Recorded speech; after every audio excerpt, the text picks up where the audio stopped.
Good day everyone, good day Dr. Ramos. Today, my partner Miss Camiring and I will be discussing about agricultural divinities under the Roman mythology. So agricultural divinities, they are the one who take good care of the agriculture, like the practice of cultivating the soil, producing crops, raising livestock, and in varying degrees, the preparation and marketing of the resulting products. So, in ancient Roman religion, agricultural deities were thought to care for every aspect of growing, harvesting, and storing crops. Prominent among these are such major deities as Ceres and Saturn, but a large number of the many Roman deities known by name either supported farming or were devoted solely to a specific agricultural function. So the first agricultural divinity is Liber Pater. Liber means the free one, Liber Pater, the free father. He is the god of winemaking, viticulture, fertility, and freedom. He was a patron deity of Rome's Libyans and was part of the Aventine Triad.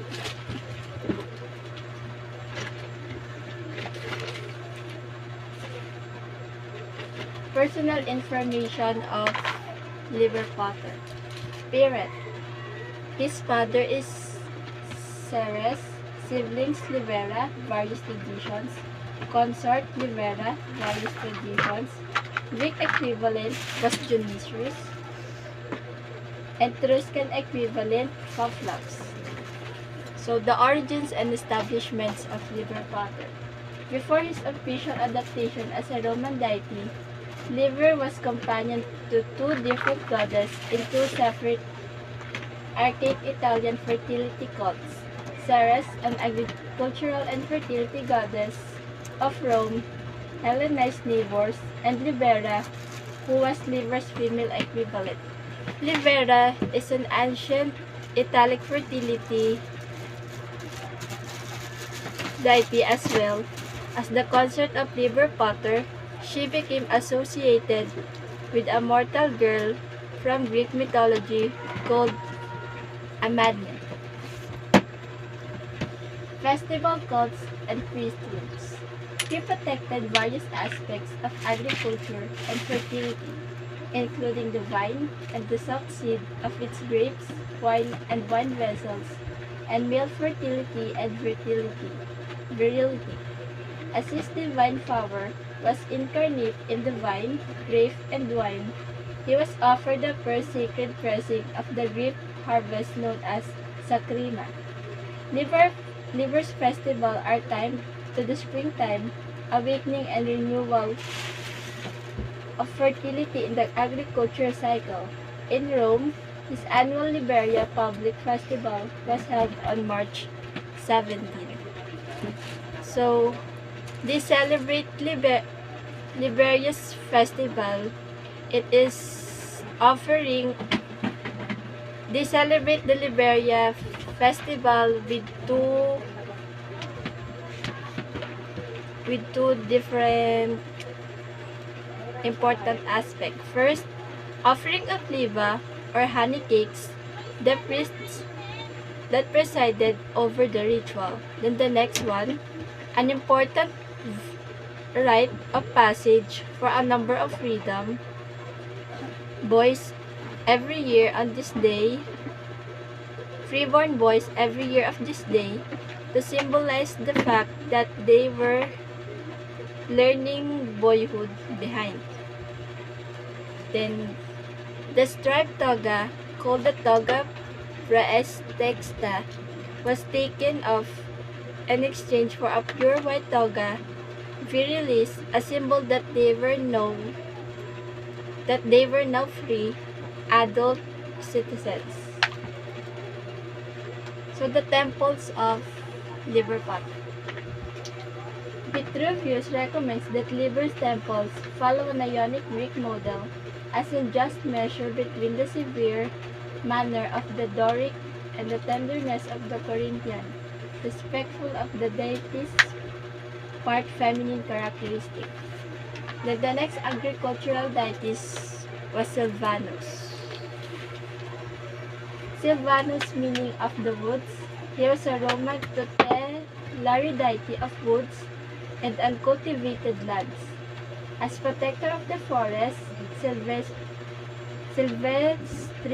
Deus, he especially presided over plantations and delighted in trees growing well.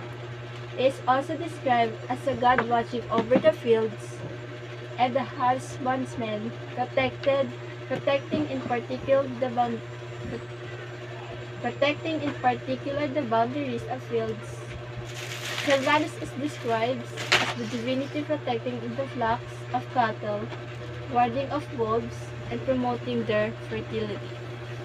So, Silvanus, also known as the god of the countryside, is usually depicted in the guise of a countryman. So, the illustration of Silvanus.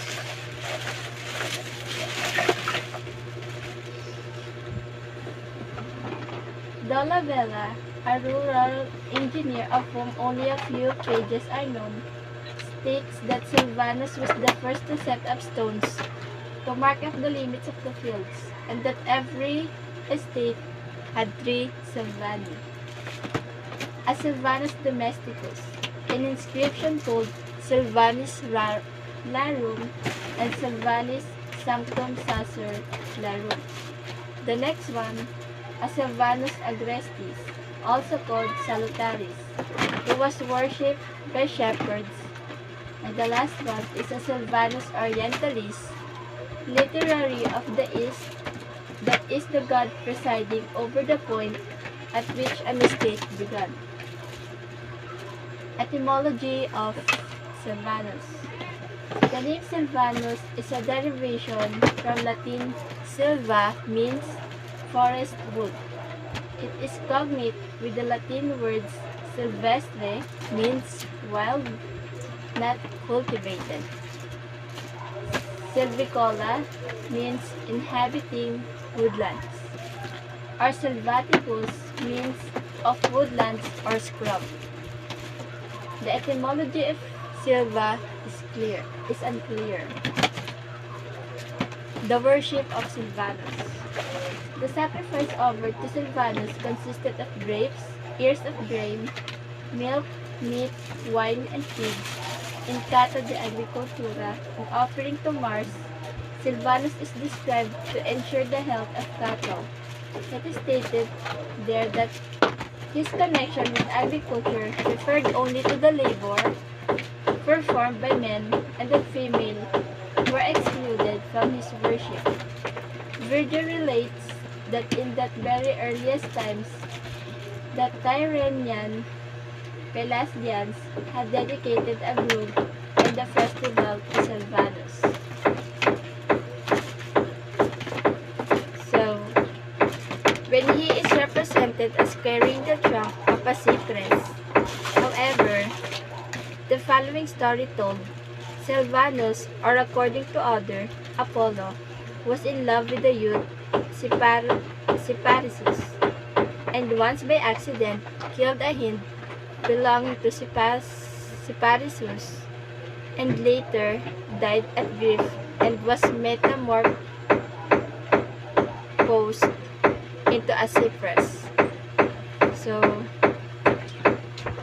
Silvanus also described as fond of music, and the sacrifice offered to him considered of grapes, corn ears, milk, meat, wine, and pears. So the next agricultural divinities was Juturna. In the myth and religion of ancient Rome, Juturna was a goddess of fountains, wells, and springs, and the mother of Pontus by Janus. As we can saw in the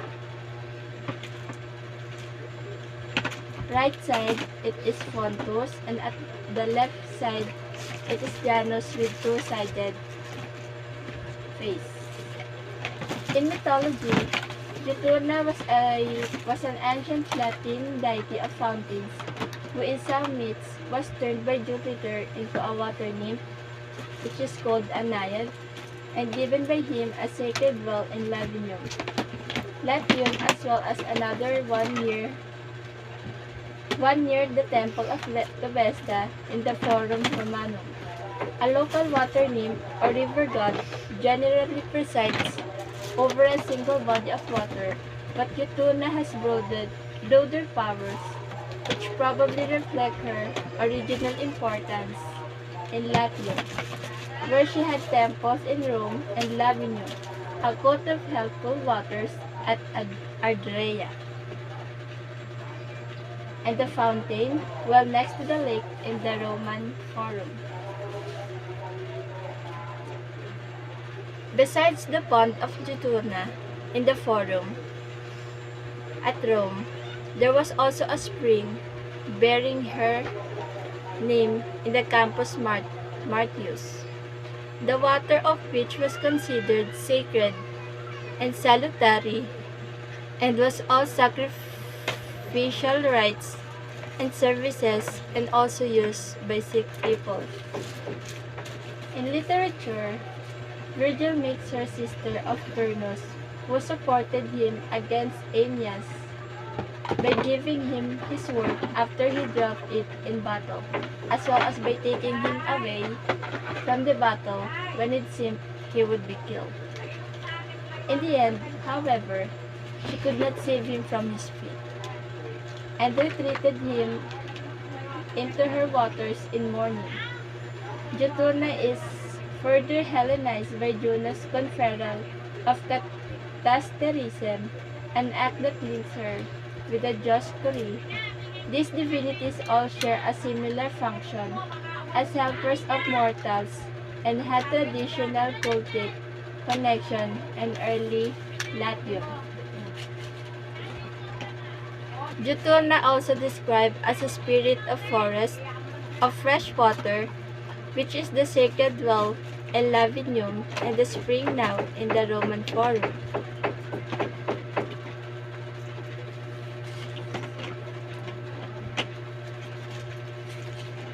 Cult.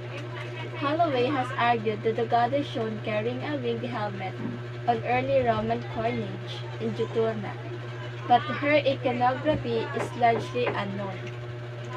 A later altar relief from the temple of Castor and Pollux in the Roman Forum may depict her.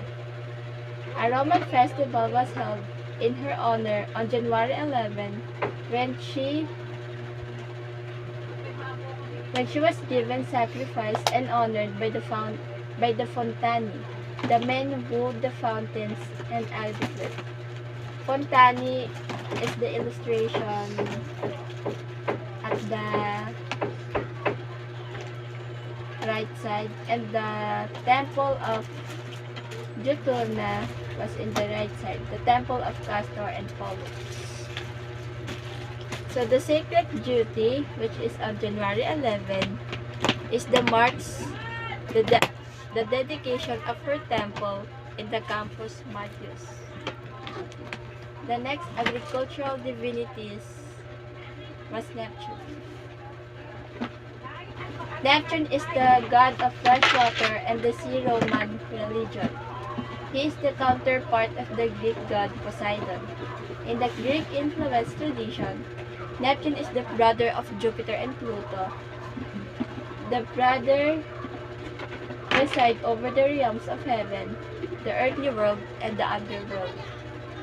The wife of Neptune was Salasha, but in the other story, his wife was Amphitrite.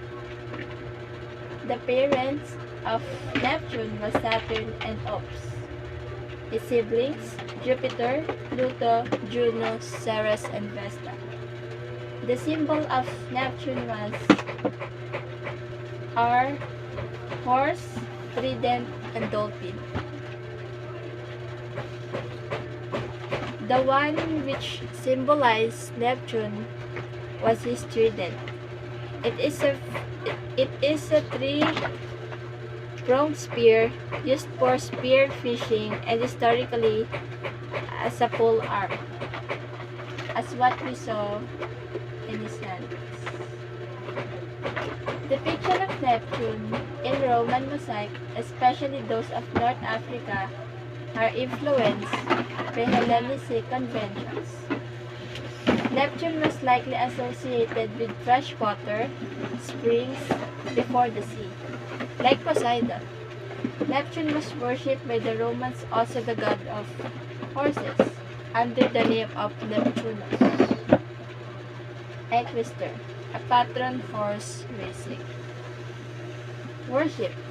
His feature has been preserved particularly well in the case of Neptune, who was definitely a god of springs, lakes, and rivers, before becoming also a god of the sea, as is testified by the numerous findings of inscription mentioning him in the proximity of such locations. Servius, the grammarian, also explicitly states Neptune is in charge of all rivers, springs, and waters. He also is the lord of horses because he worked with Minerva to make the chariot. The festival of Neptune, which is called Neptunalia. Neptune was also considered the legendary progenitor god of Latin stock, the Faliscans, who called themselves Neptunia Rose. In this respect, he was the equivalent of Mars, Janus, and Saturn, and even Jupiter among Latin tribes. Salacia would represent the virile force of Neptune. The Neptunalia was the festival of Neptune on July 23, at the height of summer. The date and the construction of the three bronze shelters suggest a primitive role for Neptune as a god of water, sources into summer, drought, and heat. The temples of Neptune. In Rome, Neptune had only one temple. It stood near the Circus Flaminius, the Roman racetrack, in the southern part of the Campus Martius. The Basilica Neptuni was built on the Campus Martius and was dedicated by Agrippa in honor of the naval victory of Actium. This building substituted the older temple, which is in turn substituted a more ancient altar. The sacrifice of Neptune. Neptune is one of only 4 Roman gods to whom it was appropriate to sacrifice bulls, the other 3 being Apollo, Mars, and Jupiter. Although Vulcan was also allowed the offering of a Red Bull and a Red Bull cub.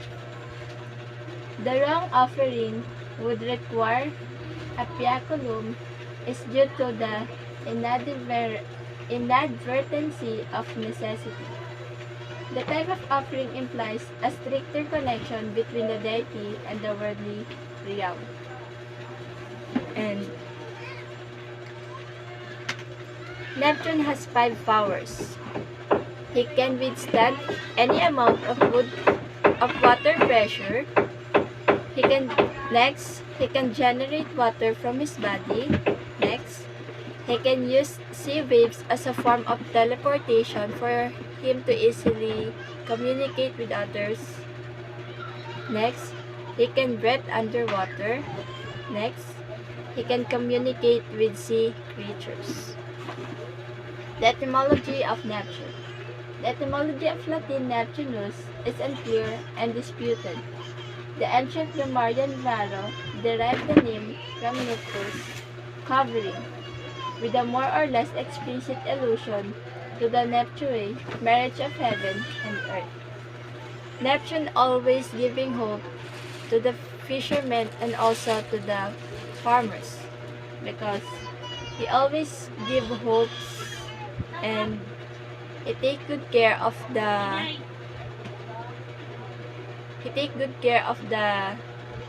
plants that the farmers planted. Then the next was Tiberinus. Tiberinus is a figure in Roman mythology. He was the god of the Tiber water. He was added to the 3,000 rivers, the sons of Oceanus and Thetis, as the genius of the Tiber. In mythology, Tiberinus is also known as the river god, who found the twins Romulus and Remus and gave them to the she-wolf Hilpa, who had just lost her own cubs to suckle. She later rescued and married Rhea Silvia, the mother of the twins, and the Vestal Virgin, who had been sentenced to death. So, Tiberinus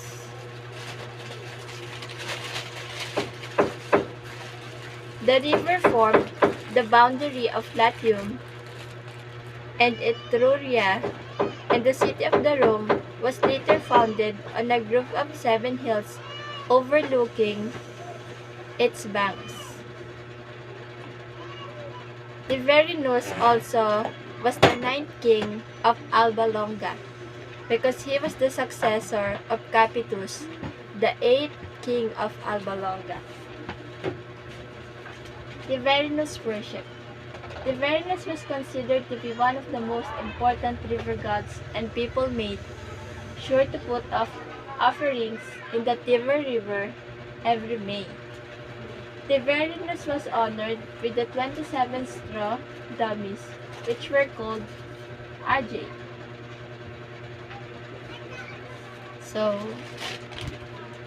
Tiberinus festival was called Tibernalia. It is a Roman festival of the late antiquity on August 17. They celebrate it every August 17. And the next reporter would be my partner, Miss Camiring. And that's all for today. And before I end my report, I have a quiz, a 5-item quiz. And that's all for today. Thank you.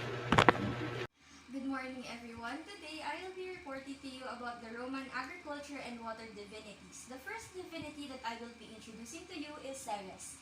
Ceres is the goddess of agriculture and grain. Ceres was the daughter of Saturn and Ops. She is the sister of Jupiter and the mother of Proserpine. Ceres was a kind and benevolent goddess to the Romans, and they had a common expression fit to Ceres. She is the counterpart of Demeter. So the common expression of the Romans, which is fit to Ceres, means splendid. So this is Saturn. Saturn is the father of Ceres. He is also the god of sowing and seed. Ops, on the other side, is the mother of Ceres, and also she is the goddess of fertility and earth. Jupiter is the husband and also the brother of Ceres, and he is also the king of the gods. On the other side is Proserpine. Proserpine is the daughter of Ceres and Jupiter. Ceres was the only one of the gods who was involved on a day-to-day basis in the lives of the common folk. Ceres was truly the nurturer of mankind. Her festivals are called the Cerilia and Ambarvalia. So, the Cerilia and Ambarvalia are celebrated on the Aventine Hill, which is one of the 7 hills of ancient Rome, and it is celebrated during April 19. So this is the Roman explanation of change of seasons.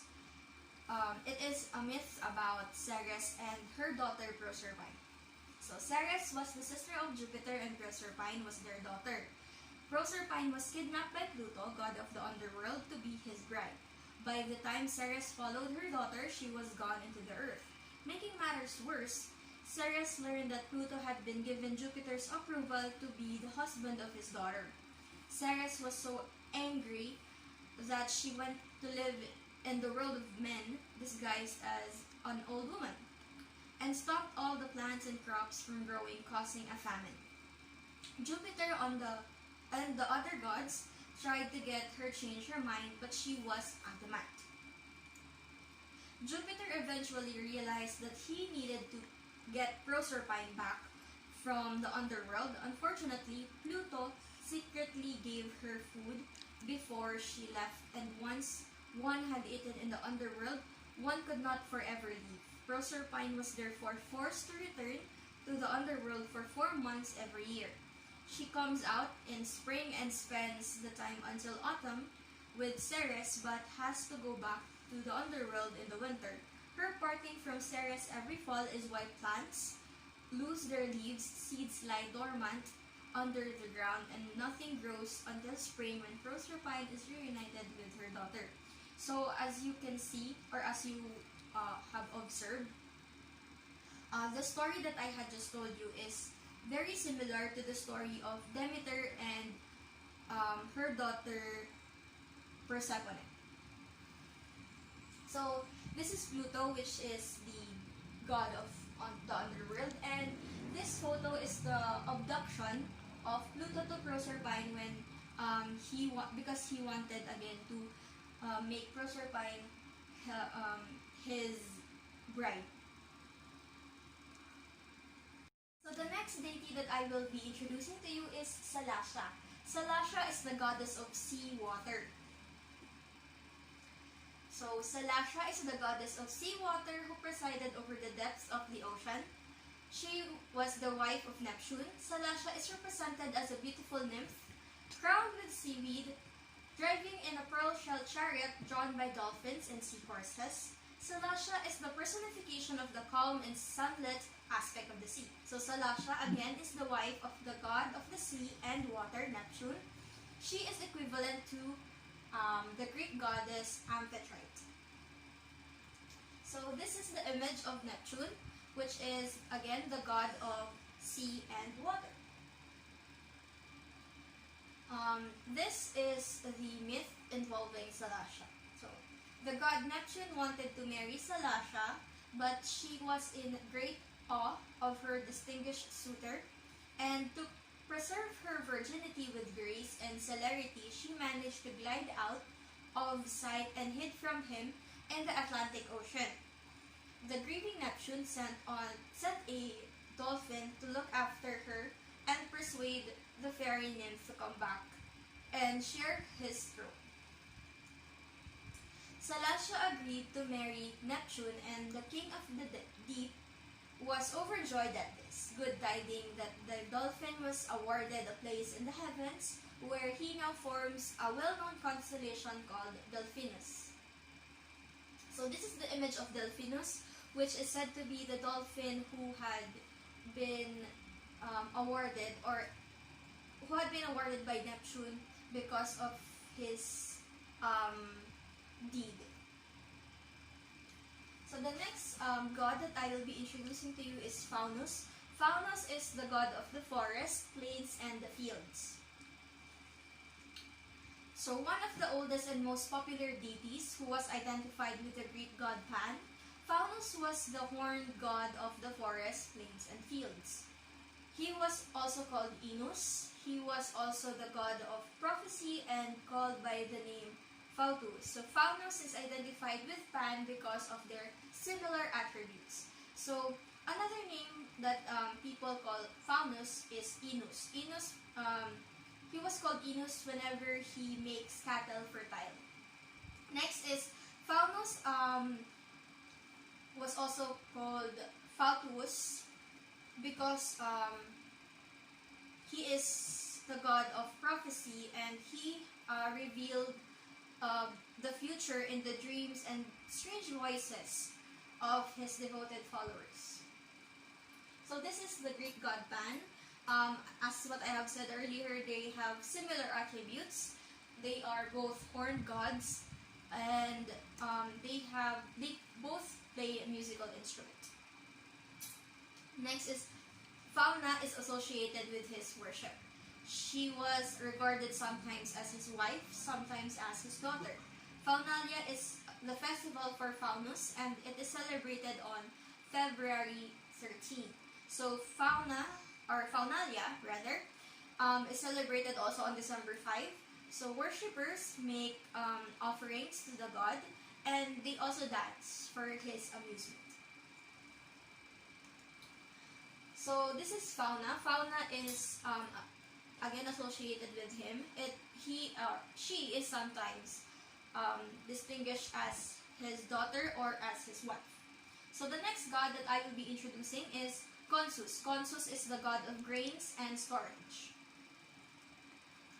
Consus was also called the god of counsels and advice. The Latin associated his name with concilium, which means councils, assembles, or places where councils assemble. Consus seemed to be a member of the Council of the Consentes. Consus was often called Neptunus Equestris. So the Romans associate Consus as the protector of grains and storage, but he is also called the god of counsels and advice because of the misconception of his name. So he is also said to be the part or a member of the Deconsentes. The Deconsentes is a council which is made up of 6 gods and 6 goddesses. They help or aid the king of the gods, which is Jupiter, in making great decisions. So Neptunus Equestris is also associated with him because horses is also an animal associated with him. So Neptunus Equestris in English is equestrian Neptune. So this is the image of Deconsentes. Again, Deconsentes is a group of gods and goddesses that help aid Jupiter in making great decisions. So the Consualia is the festival of Consus. It is held twice a year on August 21 and December 15. At this festival, the sacrifice was superintended by the Flamines of Quirinus, with Vestal virgins, and was followed by a chariot race in the circus under the decision of the Pautophyses. The horses and mules, their heads crowned with flowers, they have their share in the holiday. So the festival of Consus, which is Consualia, is held twice a year. On August 21st after the harvest, and on December 15, which is the end of sowing and planting of seeds. And again, like I have mentioned, the horses and mules have their own say, or they have their own part in the festival. So this is an event in the Consualia where horses and mules are dressed and they are raced in a circus. So the next divinity is Pallas. Pallas is a divinity of flocks and shepherds. So a Roman divinity of flocks and shepherds is described as by some as a male and by others as a female divinity. Paralia is the festival of Pallas celebrated on April 21. So modern writers in Rome say that Pallas was both male and female, but this concept is foreign to the religion of the Romans, so they do not believe in this. The festival of Pallas, which is Parilia, is celebrated during April 21, wherein worshippers drive cattle on bonfires. So this is a image of Paralia, where you can see cattle are gathered and they will be driven into bonfires. So the last goddess that I will be introducing to you is Coventina. She is the goddess of wells and springs. So Roman British goddess of freshwater springs and wells. Coventina represented abundance, inspiration, and prophecy. She is depicted as a water nymph on a leaf, pouring water from a vessel. Offerings to Coventina include coins, brooches, rings, pins, glassware, and pottery. So Coventina is also known as to be the queen of river goddesses, particularly in the watershed. So this is the artifact found in Coventina's well. Um, as you can see, this is the image that is said to be portrayed by the goddess. So this is the shrine of Coventina. For the quiz, just follow the given instructions, answer the questions, and send your answers to my messenger. So here are the questions. Number 1, summarize the Roman story about season change. Number 2, state the similarities of the deities Demeter and Ceres, Faunus and Pan. And number 3, among the 6 deities that I had introduced, who is the most interesting deity for you and why?